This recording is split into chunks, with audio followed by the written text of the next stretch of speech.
bitti. Hatta kanlar. Benim siyaktaş dostum. Elle pazarıp bittiğinde Ali pazarda yine açlıktan çeşindiniz. vardır idi başında. Biz de oturasız. Biz de kalkıp tatlığında bir seyf arasında bulaş. Sinemada çolkalarda başkayken. Siz bilin limanda var, uçakta var.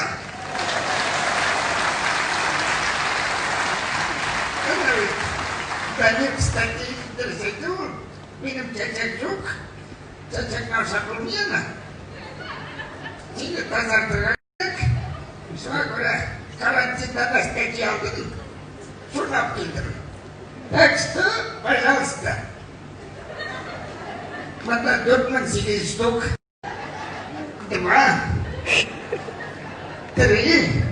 Вытянем аппетитный вариант. 4. 5. 6. Burada. Evet. Kaşlarım şapkaydaki, mayakım şapkaydaki, şapkan bölümündeki, şarapyan kalıklıkı. Razem. Nie ma swojego spora niż... Давай через тут прикурсы трегнею. Настя, вытягивайте ему подарки на тугыр, иди давай. Себе şarap bildim hazır. Şarapla bilin mi? Çıkarayım mısın? Tamam. Ne kadar sana? İmam et çıkarmayı hazır.